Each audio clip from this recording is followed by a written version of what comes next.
श्रीकृष्ण परब्रह्मणे नमः।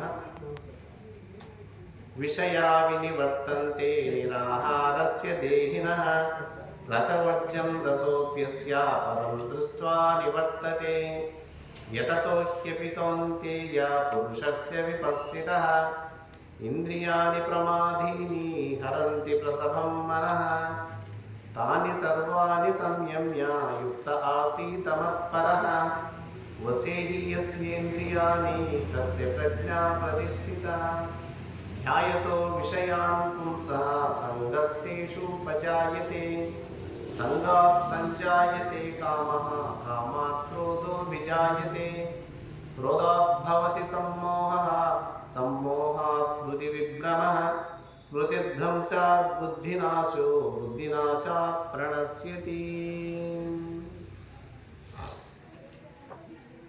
శ్రీకృష్ణ పరమాత్మ స్థితప్రజ్ఞుడి లక్షణాల గురించి చెబుతూ ఈరోజు ఇంకా కొన్ని విషయాలు అర్జునుల వారికి వివరిస్తున్నారు. విషయా వినివర్తంతే నిరాహారస్య దేహినః రసవర్జ్యం రసోప్యస్య పరం దృష్ట్వా నివర్తతే. మనకు ఇంద్రియాలు ఉన్నాయి, జ్ఞానేంద్రియములు కర్మేంద్రియములు, 5 జ్ఞానేంద్రియాలు 5 కర్మేంద్రియాలు, అంతరేంద్రియం 4. అది ఒకటే కానీ 4గా విభజించడం జరిగింది.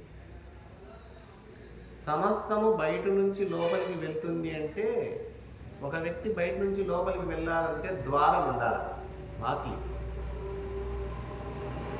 మన ఇంట్లోకి పోవాలంటే మనం ఎలా వెళ్తాం? వాకిట్లో నుండి లోపలికి వెళ్తాం. అలాగా ఈ బయట ప్రపంచంలో ఉన్నటువంటి విషయాలన్నీ లోపలికి జొరబడాలంటే వాకిళ్ళ గుండా పోవాలి. ఏమిటా ఆ వాకిళ్ళు అంటే ఇంద్రియాలే వాకిళ్ళు. ఒక దృశ్యం, అందమైన దృశ్యం కావచ్చు, అందము లేని దృశ్యం కావచ్చు, మనలో ప్రవేశించాలంటే దేని ద్వారా ప్రవేశిస్తుంది ఆ దృశ్యం? జ్ఞానేంద్రియమైనటువంటి కన్ను నుండి. కన్ను ఇంద్రియము, దృశ్యము ఇంద్రియార్థం అంటాం, దాన్ని రూపం అంటాం. ఒక రూపం, ఒక దృశ్యం. కన్ను అనేది ఇంద్రియం, దాని ఇంద్రియార్థం అనేది రూపం. ఒక రూపం నీలో పోవాలి అంటే దేని ద్వారా పోతుంది? కంటి ద్వారా. అదే కన్ను నిగ్రహించబడిందనుకో, కన్నును మూసేసావనుకో, ఆ దృశ్యం లోపలికి పోదు. ఎట్లా పోతాడు? ఇంకా పోనీకి అవకాశం లేదు. అంటే ఇంద్రియార్థము లోపలికి వెళ్ళాలి అంటే మధ్యలో వాకిల్లాగా ఉపయోగపడేటటువంటి కన్ను. కొంతమంది ఏం చేస్తారంటే కళ్ళున్నా కూడా చూడరు, నిగ్రహిస్తారు. అలాగే శబ్దం ఉంది. శబ్దం నీ లోపలికి వెళ్ళాలి అంటే ఒక వాకిలి ఉంది. ఏమిటా వాకిలి? చెవి. చెవులు లేవు, పని చేయలేదనుకో, చెవిటివాడు అనుకుందాం, శబ్దం పోతాదా లోపలికి? పొరపాటున కూడా వినపడు. ఇక చెవి కన్ను 2 లేవనుకో, ఇక ఏం లోపలికి పోదు. ఆ రూపం లోపలికి పోదు, ఆ శబ్దం లోపలికి పోదు. ఇక స్పర్శ. స్పర్శ అది మెత్తగా ఉందనో, అది గట్టిగా ఉందనో, అది ఇలా ఉంది అలా ఉంది అని చెప్పాలి అంటే ఆ స్పర్శించేటటువంటి గుణం మన ఇంద్రియంలో చర్మానికి ఉంది. చర్మానికి నడుచుకుంటూ వెళ్తుంటాము, కాలి కింద ఏదన్నా మెత్తగా తగిలింది అనుకో, కళ్ళతో చూడాల్సిన పనిలే, మనసుకు అప్పుడే లోపల చర్మము ద్వారా ఆ మెత్తగా తగిలింది ఏదో అనేది మనసుకు అందుతుంది. వెంటనే కాలు పక్కకు తీయడమా, ఎగిరి అట్లా దూకడమా, పక్కకు తప్పించుకోవడమా చేస్తాం. తర్వాత చూస్తాయి కళ్ళు, ఆ మెత్తగా తగిలింది ఏంటి, పామ లేకపోతే గుడ్డనా ఏంటి అని. చూడండి ఎంత ఎంత వేగంగా ఇంద్రియాలు పనిచేస్తాయో చూడండి. ఈ ఇంద్రియాలు బయట ఉన్నటువంటి విషయాలను ఎంతో వేగంగా మనసుకు చేరుస్తుంటాయి. ఆ మనసు చెప్పిన ఆదేశాలను ఇవి విని పనిచేస్తాయి. ఎంత కనెక్షన్.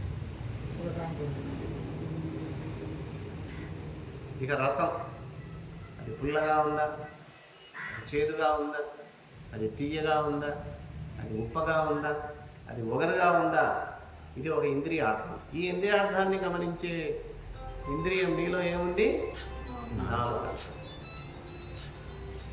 అంటే ఏ ఇంద్రియం చేత కాదు చూడండి. ఇది చర్మమే కదా, ఇది నీలో పాటే కదా. చెవి దగ్గర నువ్వు రసాన్ని పెట్టు కదా, చెప్పలేదు. చెవి ఒక నాలుకకు మాత్రమే చెల్లింది రసం. రసం అనేది ఇంద్రియార్థం. ఆ రసం అనేటటువంటి ఇంద్రియార్థాన్ని రుచి చూసి చెప్పగలిగినటువంటి ఇంద్రియమే నాలుక. మనం అది తినాలి, ఇది తినాలి, ఈ రుచి చూడాలి, ఆ రుచి చూడాలి అని ఎంపర్లాడుతున్నాం. ఏది ఉంది కాబట్టి ఎంపర్లాడుతున్నాం, నాలుక ఉంది కాబట్టి. ఆయనతో నాలుక దాటితే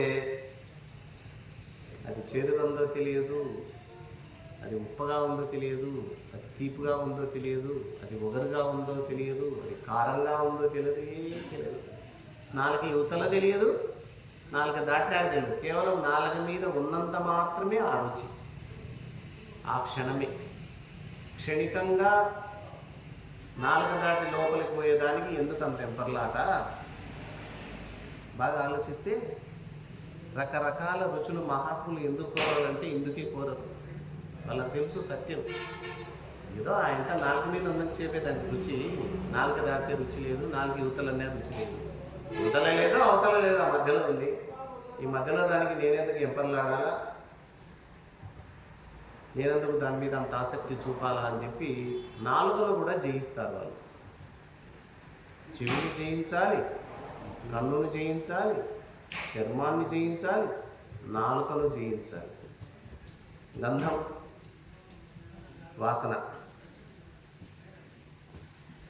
వాసనను కనిపెట్టేటువంటి ఇంద్రియం మనలో ఒకే ఒక దానికి ఉంది, అన్నిటికీ లేదు. ఏది? ముక్కు. ఒక్క ముక్కు తప్ప వేరే ఇంద్రియం, వేరే అవయవం వాసనను కనిపెడతారా? భగవంతుడి సృష్టి చూడు ఎంత అద్భుతమో. ఒకటే దేహమే, దేహంలో ఇన్ని ఇంద్రియాలు ఉన్నాయి. చెవి పని కళ్ళు చేయలేదు, కన్ను పని చెవి చేయలేదు, చెవి పని ముక్కు చేయలేదు, ముక్కు పని కళ్ళు చేయలేవు, ముక్కు పని చర్మం చేయలేదు, చర్మం పని నాలుక చేయలేదు, నాలుక పని చర్మం చేయలేదు. దానికి అది అలాదాగా ఉంది చూడండి. అదే అద్భుతమైన సృష్టి. భగవంతుడి సృష్టి చాలా అద్భుతంగా ఉంటుంది.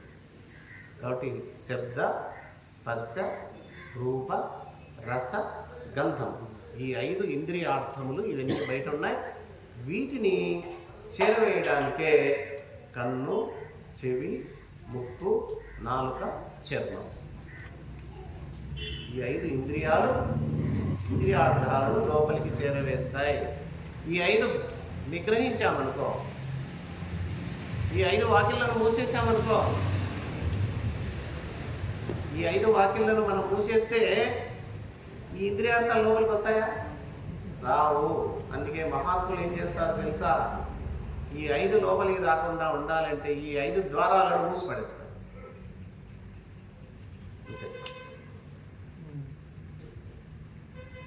ఇక్కడ అదే చెప్తున్నాడు. ఇంద్రియముల ద్వారా విషయములను గ్రహింపని వాని నుండి ఇంద్రియార్థములు లోపలికి రాకుండా వైదొలగుతాయి, తొలగిపోతాయి. అంటే బయటివి లోపలికి రావు. మంచిదే, ఇది మంచిదే. ఇంద్రియ నిగ్రహం అనేది చాలా మంచిది. కానీ గతంలో నువ్వు వాసన చూసినా, గతంలో రుచి చూసి ఉన్నా, గతంలో దృశ్యాన్ని చూసి ఉన్నా, అవి మాత్రం లోపల ఉంటాయి. వాసన అంటాం దాన్ని. ఒక శనగ విత్తనం తీసుకోండి. ఏందయ్యా ఇది అంటే శనగ విత్తనం లేదా వేరుశనగకాయ విత్తనం, విత్తనం పేరు చెప్తాం. అది చిన్నగా ఉన్నా ఎంత ఉంది. ఆ విత్తనంలో ఏమున్నాయంటే వాసనలు ఉన్నాయి. వాసన అంటే ముక్కుతో చూసేది కాదు. శనగ విత్తనంలో కొన్ని లక్షణాలు లోపల ఉన్నాయి.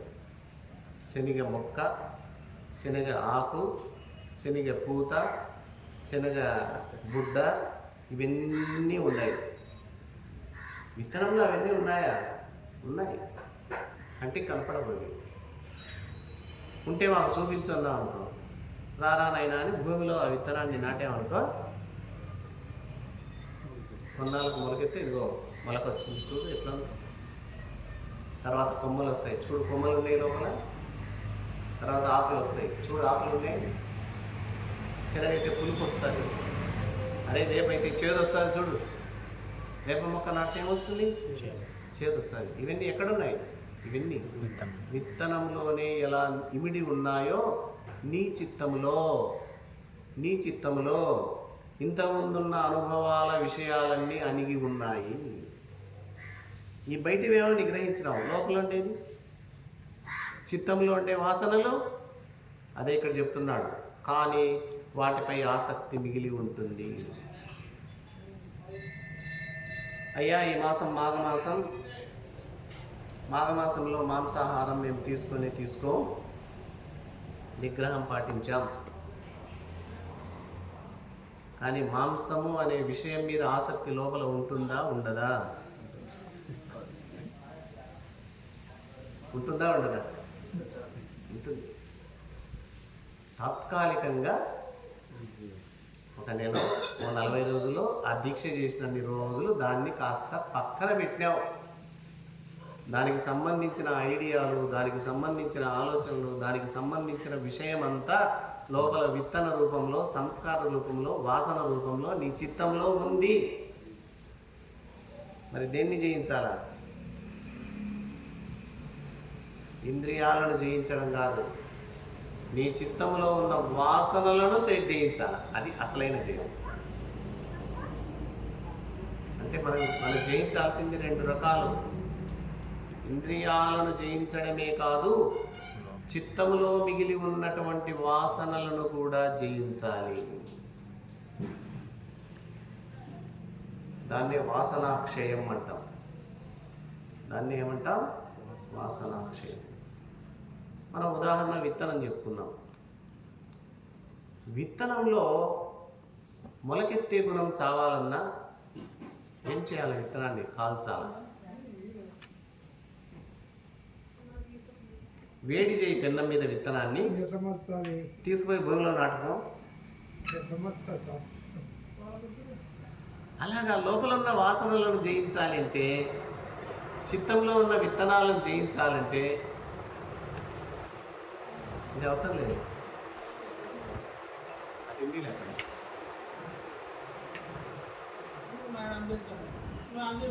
అది ఉంది. చిత్తంలో ఉన్నటువంటి వాసనలను ఏం చేయాలి? అక్కడ ఇత్తనాన్ని ఎలా ఏంచామో ఇది కూడా ఏగాల. దేంతో ఏగాల? జ్ఞానం అనే అగ్ని చేత. బాగా గుర్తుంచుకోండి. జ్ఞానం అనేటటువంటి అగ్ని చేత నీ చిత్తములో ఉన్నటువంటి విషయ వాసనలు ఏంచబడితే ఇక మొలకెత్తాం. అప్పుడే మోక్షం వచ్చేది. ఓకే కాదు మోక్షం అంటే ఇంద్రియాలను ఒక్కదాన్ని జయించడమే కాదు, వాసనలను కూడా నీవు క్షయం చేయాలి. వాసనలను పూర్తిగా తొలగించాలి. నీ చిత్తంలో ఏ వాసన ఉండకూడదు.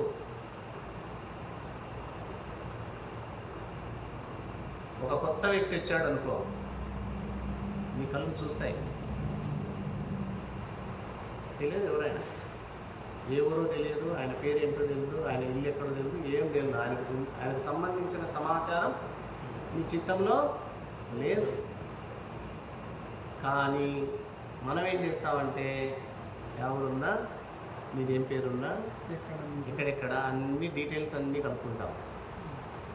ఇవన్నీ ఏడమైన స్టాక్ ఉంటాయి, చిత్తంలో పోయి పడతాయి. మళ్ళీ ఎప్పుడన్నా ఒక నెలకు 15 రోజులకు ఆ వ్యక్తి కనపడినాడు, ఒకసారి గ్యారెంటీ మంచి. సో గతములో ఈ జన్మలోనే కాదు, గత జన్మల్లో ఉన్నటువంటి వాసనలన్నీ ఈ చిత్తములో రికార్డ్ అయి ఉంటాయి. అందుకే అంత తొందరగా చిత్తంలో వాసనలు పోవు. జ్ఞానాగ్ని దగ్ధ కర్మాణ, జ్ఞానం అనే అగ్ని చేతనే ఇవన్నీ కూడా కాల్చివేయబడాలి, కాలిపోవాలి. అప్పుడు ఏముండదు. చిత్తం ఎలా ఉండాలంటే నిర్మలంగా ఉండాలి. చిత్తంలో ఏ విషయం ఉండకూడదు, చిత్తంలో ఏ చింత ఉండకూడదు, చిత్తంలో ఏ విత్తనం ఉండకూడదు, చిత్తంలో ఏ వాసన ఉండకూడదు, చిత్తంలో ఏ సంస్కారం ఉండకోకుండా ఉంటే అది జయం. అంతవరకు ప్రయత్నం చేయాలి మనం. అయితే ఇవి ఒకదాని ఒకటి కాదు. మనస్సు నాశనం కావడం అన్నా, తత్వజ్ఞానం రావడం అన్నా, వాసనాక్షయం జరగడం అన్నా మూడు ఒకటే. మూడు ఒకేసారి జరుగుతాయి ఎవరికైనా. అదొకసారి ఇదొకసారి జరగవు. కాబట్టి ఇక్కడ శ్రీకృష్ణ పరమాత్మ చెప్తున్న అంశం రెండు. ఒకటి ఇంద్రియాలను జయించమంటున్నాడు, రెండవది చిత్తములో ఉన్న వాసనలను కూడా నాశనం చేయి. ఈ రెండు బాగా గుర్తుంచుకోండి. ఇంద్రియములను జయించడం మొదటిది. అంతటితోనే తృప్తి చెంది అంతటితోనే ఆగకుండా నీ చిత్తంలో ఉన్నటువంటి వాసనలను కూడా పూర్తిగా నాశనం చేయాలి. అప్పుడే నీకు మోక్షం, అప్పుడే మోక్ష ప్రాప్తి. చాలామంది అంటుంటారు, అయ్యా మేము ఇంద్రియాలను నిగ్రహించాం, ఇంద్రియార్థములు నా లోపలికి రాకుండా ఇంద్రియాలను మూసిపడేశాం, మరి నాకు మోక్షం రాలేదే. అంటే ఒక పని చేసినావయ్యా, బయటోడిని లోపలికి రాకుండా చేసినావు మంచిదే, లోపల ఉండేటోడిని ఏం చేసినావు? లోపల ఎక్కడున్నాడు వాడు? చిత్తంలో ఉన్నాడు. ఆ చిత్తంలో ఉన్నటువంటి విషయాలను, ఆ వాసనలను క్షయం చేయలేదు కదా, అందుకే నీకు మోక్షం రాలేదు.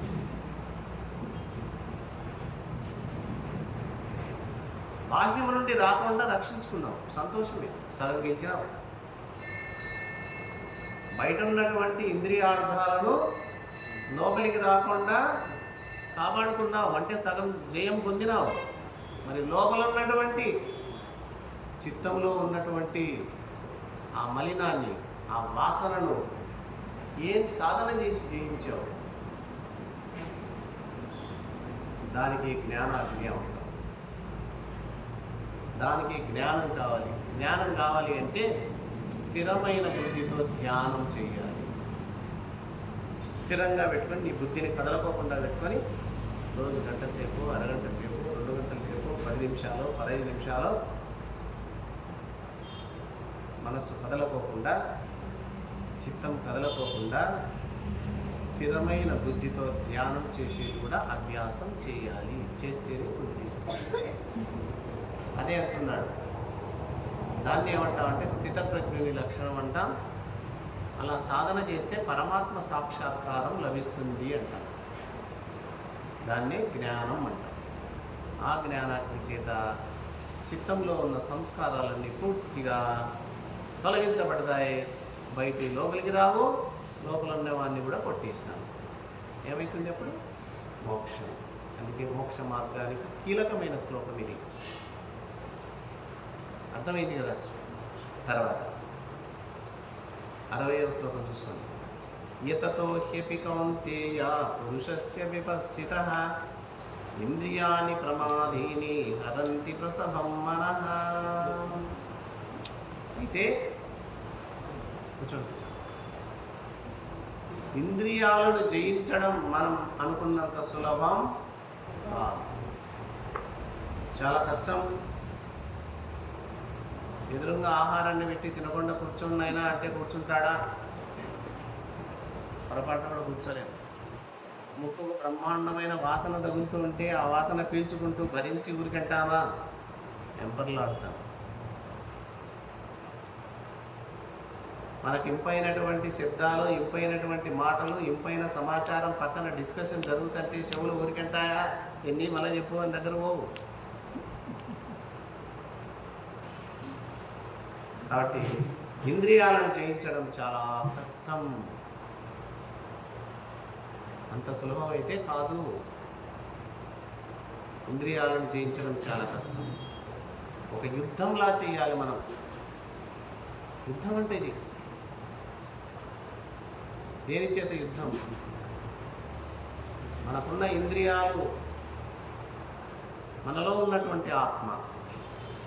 ఇంద్రియాలన్నీ అనాత్మ, ఆత్మ ఒక్కటే అనాత్మ. 99 అని చెప్పాను గతంలో క్లాసుల్లో. ఈ 99కి ఈ ఒక్కదానికి పోటీ. ఆత్మకు అనాత్మకు పోటీ, ఆత్మకు అనాత్మకు యుద్ధం. ప్రతిరోజు కురుక్షేత్రమే మనం చేస్తుండే. చేసేవాళ్ళు అందరినీ అడగాలి. ఆత్మ ఒకటింది, మిగతాదంతా అనాత్మ. అనాత్మను జయించాలి, ఆత్మయందు నిలబడాలి అని తెలిసినటువంటి వాడు, ప్రయత్నం చేసేటటువంటి వాడు యుద్ధం చేస్తున్నాడు. ఆ విషయమే తెలినప్పుడు ఏం యుద్ధం ఉంటుంది? ఏముంది? ఆత్మానాత్మ యుద్ధం, ఆత్మకు అనాత్మకు యుద్ధం, ధర్మ అధర్మానికి యుద్ధం. ఇక్కడ ఆత్మధర్మం, మిగతాదంతా అధర్మం. దేనికి యుద్ధం జరుగుతుంది? ధర్మానికి అధర్మానికి, న్యాయానికి అన్యాయానికి యుద్ధం. మనమేమో వేదాల్లో ఉపనిషత్తుల్లో మహాత్ములు చెప్పింది న్యాయంగా జీవించు, న్యాయంగా జీవించు, న్యాయంగా జీవించు అన్నారు. ఆడ అన్యాయం చేయాల్సిన పరిస్థితి ఏర్పడుతుంది. అన్యాయం చేయాలన్నా న్యాయంగానే నిలబడాలా. న్యాయ అన్యాయానికి యుద్ధం. మనవాడు తప్పు చేశాడు, నువ్వే తీర్పు చెప్పాలి. నా వాడు అనుకుంటే తీర్పు సక్రమంగా ఇస్తావా? ఇయ్యలేవు. కొడుకు వైపు, నీ వాని వైపు ఉంటారు. అది ధర్మమో అధర్మమో.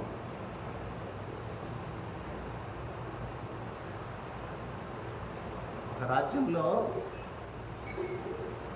ఒక రాజు ధర్మాత్ముడు అంట. ప్రజలకు తీర్పు చెప్తే అంత బాగా చెప్పేవాడు. ధర్మ నిర్ణయం చేసేటటువంటి వాడు. సౌదా ధర్మ నిర్ణయం చెప్పేటటువంటి రాజు. రాజు ఒకే ఒక కొడుకున్నాడు. ఆ ఒక్క కొడుకు ఏం చేశాడంట? నడి బజార్లో, రాజవీధిలో గుర్రం వేసుకొని చాలా వేగంగా ప్రయాణం చేస్తున్నాడు.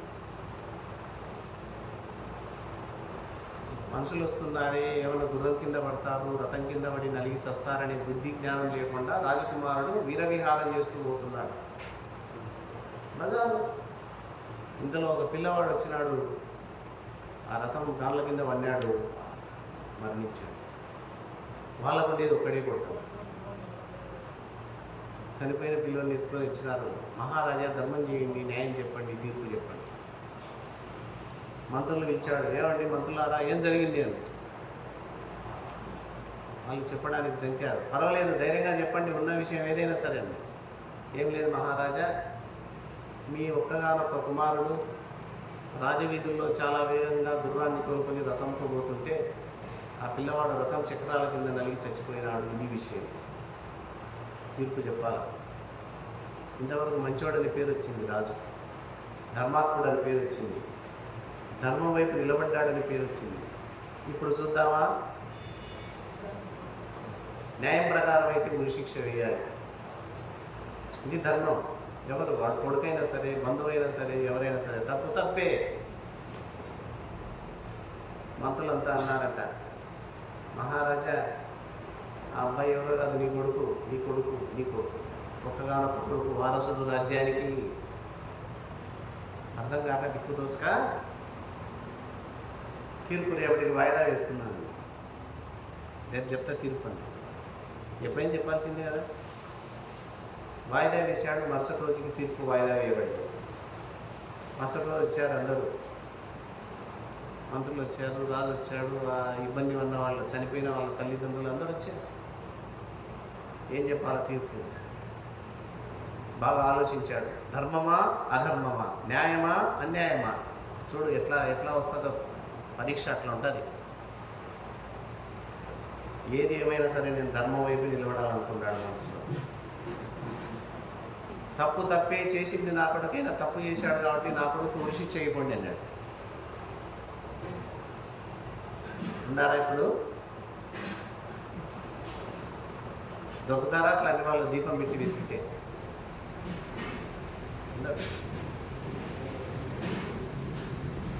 అందుకే ఆనాడు రాజుల రాజ్యం పరిపాలన అట్లా ఉండేది. ఇప్పుడంతా స్వార్థం. మరి ఆ రాజు నిర్ణయం ఎలాంటి నిర్ణయం తీసుకున్నాడు? ధర్మం. అందుకే ధర్మానికి అధర్మానికి ఎప్పుడు యుద్ధం ఉంటుంది, అది మనలోనే జరుగుతుంది. న్యాయానికి అన్యాయానికి ఎప్పుడు యుద్ధం ఉంటుంది, అది మనలో జరుగుతుంది. ఆత్మకు అనాత్మకు ఎప్పుడు యుద్ధం జరుగుతుంది, అది మనలోనే జరుగుతూ ఉంటుంది. దాన్నే ఇంద్రియ జయం అంటే సులభం కాదు, చాలా కష్టం అని చెప్పినారు. ఎందుకంటే ఇట్లాంటివి వస్తాయి పరీక్షలు. ఎవరైతే మంచి మార్గంలో పోతుంటారో వాళ్ళకే పరీక్షలన్నీ మాయ. అంత తొందరగా నిన్ను దేవుని దగ్గరికి పంపిస్తుందా? మోక్ష మార్గానికి పోతా అంటే మాయ ఊరుకుంటుందా? శత విధాల నిన్ను భగవంతుని సమీపానికి వెళ్ళకుండా ఎనికి లాగుతుంది మాయ. అవే కష్టాలు, అవే ఆపదలు, అవే పరీక్షలు. ఈ పరీక్షల్లో నెగ్గితే ధైర్యంగా ముందడుగేస్తాం. అదే అంటున్నాడు ఇక్కడ. మనుష్యుడు ఈ ఇంద్రియాలను నిగ్రహించడానికి ఎంత ప్రయత్నించినా అది చాలా కష్టంగా ఉంటుంది. ఇంద్రియార్థముల వైపు ఇంద్రియాలు బలవంతంగా లాక్కొని పోతాయంట. నువ్వు వద్దు వద్దు అంటన్నా కూడా లాక్కొని పోతాయి. అందుకే ఇంద్రియాలను జయించడం చాలా కష్టం అర్జున. అయినా సరే ఇంద్రియాలను జయించాల్సి. నువ్వు వాటికి లొంగిపోయినావా ఈ దావకు నువ్వు పనికే రావు. లొంగకుండా ఉన్నావా ఈ దారిలో విజయాన్ని సాధిస్తావు. 61వ శ్లోకం చూడండి. తాని సర్వాణి సంయమ్య యుక్త ఆసీత మత్పరః వశేహి యస్యేంద్రియాణి తస్య ప్రజ్ఞా ప్రతిష్ఠిత. ఇక్కడ ఈ శ్లోకంలో 2 సాధనలు చెప్తున్నాడు నాకు. మొదటిది, ఇంద్రియములనన్నిటినీ నీ వశంలో ఉంచుకో. ఇష్టానుసారం డ్రైవరు హ్యాండిల్ను తన వశంలో పెట్టుకోవాలన్నా హ్యాండిల్ను వదిలిపెట్టాలా? తన వశంలో పెట్టుకుంటేనే ఎటువంటి ప్రమాదం, ఎటువంటి యాక్సిడెంట్ జరగదు. 2 చేతులు ఇడిచిపెట్టి నేను తోలుతా అంటే ఏదో కొంత దూరం తోలుతాను, తర్వాత ఏమవుతుంది? పెద్ద ప్రమాదం జరగవచ్చు. ఎదుటి వ్యక్తి కావచ్చు, నువ్వు కావచ్చు, దెబ్బలు కావచ్చు, కింద పడవచ్చు, ఏమైనా జరగవచ్చు. అలాగే బండి తోలేవాడు పగ్గాలు చేతిలో పట్టుకొని ఉంటాడు. అది గుర్రాలకు కావచ్చు, ఎద్దులకు కావచ్చు. తన చేతిలో పగ్గాలు ఉంటే ఆ గుర్రాలు తన యొక్క ఆధీనంలో ఉంటాయి. ఈ ఇంద్రియాలన్నీ గుర్రాలు. కన్ను ఒక గుర్రం, చెవి ఒక గుర్రం, ముక్కు ఒక గుర్రం, నాలుగు ఒక గుర్రం, చర్మం ఒక గుర్రం. ఈ 5 గుర్రాలను పగ్గాలతో గట్టిగా పట్టుకొని అవసరమైతే వదలాలి, అవసరం లేనప్పుడు గట్టిగా నిగ్రహించాలి. అప్పుడే ఇంద్రియాన్ని జయిస్తావు, లేకపోతే చేయలేదు. అందుకే ఇంద్రియములను నీ వశంలో ఉంచుకో నిరంతరం. ఎప్పటికీ గుర్తుండాలి. ఇది చూడొచ్చా, చూడకూడదా? ఇది చూడకూడదు, కన్ను చూడద్దు, మూసుకో, ఆర్డర్ వేస్తుంటుందని. ఇది వినొచ్చా, వినకూడదా? ఇది వినకూడని విషయం కాబట్టి చెవులారా మీరు వినొద్దండి అని చెవులను నియంత్రించాలి. నాలుక, ఇది మాట్లాడొచ్చా, మాట్లాడకూడదా? ఇది మాట్లాడకూడదు, నోరు మూసుకో. ఇది తినొచ్చా, ఇది తినకూడదా? ఇది తినకూడదు, నాలుకను కట్టడి చేసుకో. ఇది తాకచ్చా, ఇది తాకకూడదా? ఇది తాకకూడదు అనుకుంటే చర్మాన్ని నిగ్రహించు. ఇలా ఎప్పుడు నీ చేతిలో, నీ వశంలో ఇంద్రియాలను ఉంచుకో, ప్రయత్నం చెయ్యి. అప్పుడే నువ్వు గమ్యాన్ని చేరుతావు, లేకపోతే మధ్యలోనే ఆగిపోయే ప్రమాదం ఉంటుంది.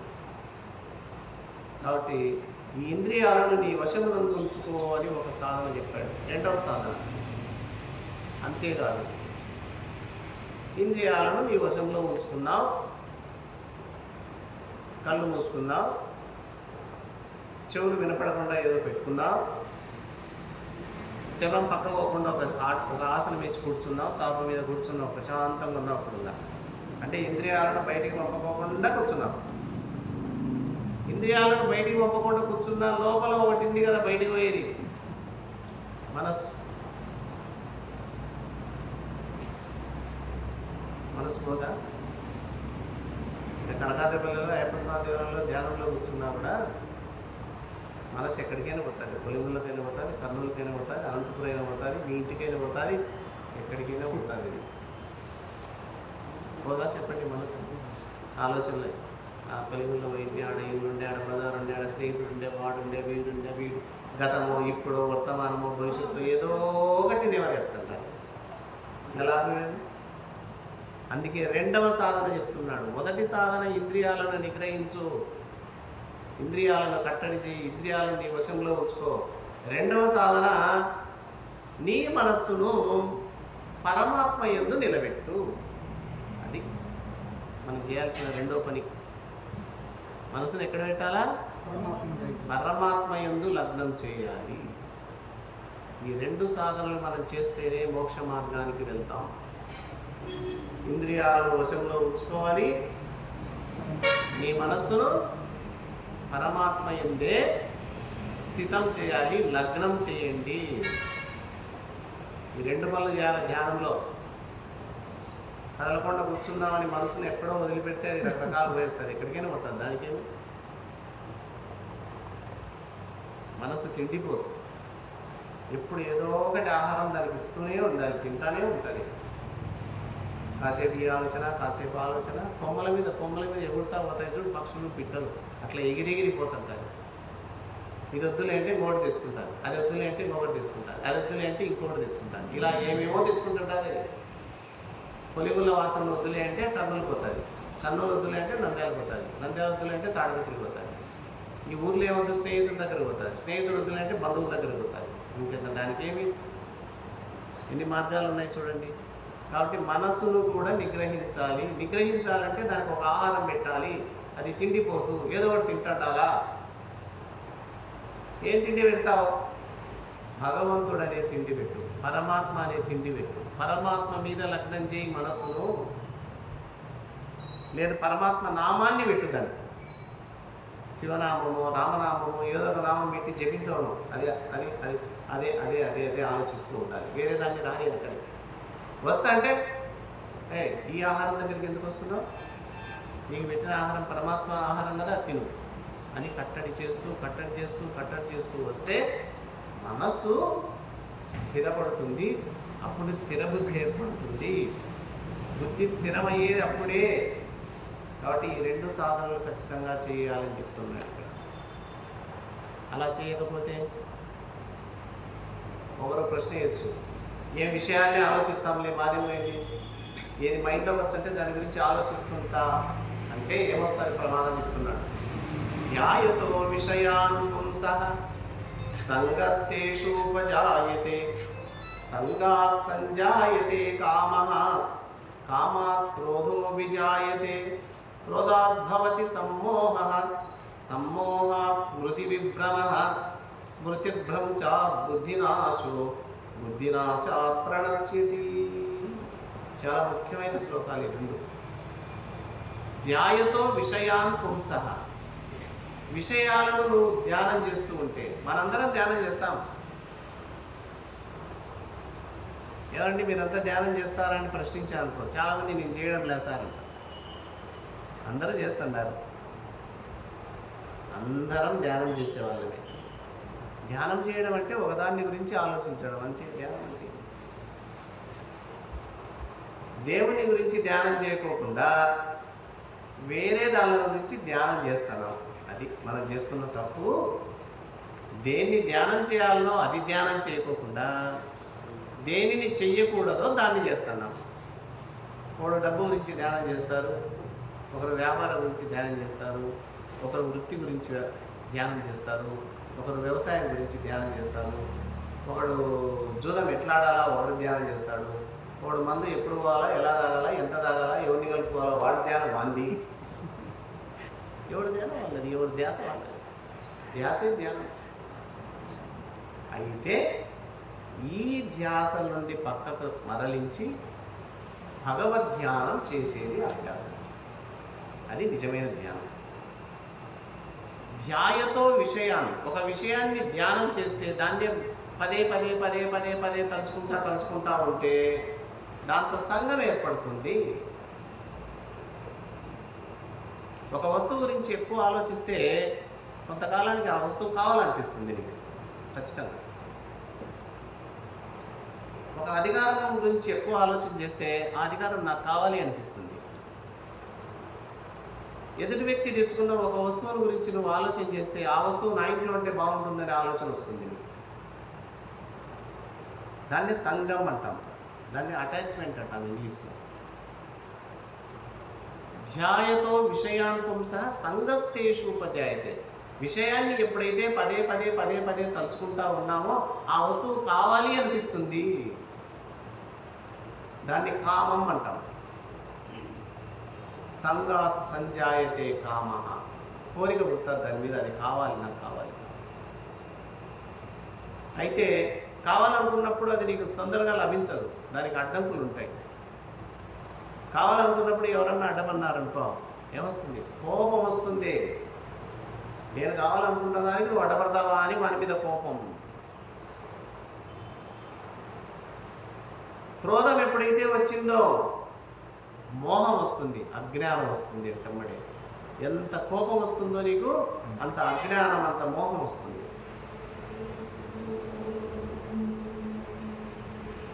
ఎప్పుడైతే అజ్ఞానం వచ్చిందో నీ మైండ్ చెడిపోతుంది, నీ బుద్ధి చెడిపోతుంది, బుద్ధి నాశనం అవుతుంది. ఎప్పుడైతే బుద్ధి నాశనం అయిందో నీ ఆలోచనలు ఏముండవు, నువ్వు సర్వం నాశనం అయిపోతావు. సర్వం నాశనం కావాలా? దీని గురించి ఆలోచించు. బాగుండాలంటే ఆలోచించడం మానుకో. అందుకే మొదట్లోనే ఆలోచించాలి. వాడు 10 కోట్లు సంపాదించాడంట అనే ఒక వార్త విన్నావు, నీ మనసులో దాని మీద కోరిక పుట్టే, నేను కూడా 10 కోట్లు సంపాదించాలి అని మనసులో పదే పదే అనుకున్నావు అనుకో, వెంటబడే ఈ శ్లోకం గుర్తురాలా, అబ్బో అబ్బో ఇది చాలా ప్రమాదం, ఇలా ఈ విషయాన్ని చింతిస్తే కోరిక పుడుతుంది, కోరిక పుడితే క్రోధం పుడుతుంది, క్రోధం పుడితే అజ్ఞానం వస్తుంది, అజ్ఞానం వల్ల బుద్ధి నాశనం అవుతుంది, బుద్ధి నాశనం అయితే అంతా నాశనం అయిపోతుంది. వద్దు, దాని గురించి చింతించొద్దని ఆలోచించడం మానుకోవాలి. ఇది నేను ఒక ఉదాహరణ చెప్పాను, అన్నిటికీ వర్తిస్తుంది. ఇప్పుడు చాలామంది నాశనం అయిపోతుంది ఎక్కడంటే దీనివల్లనే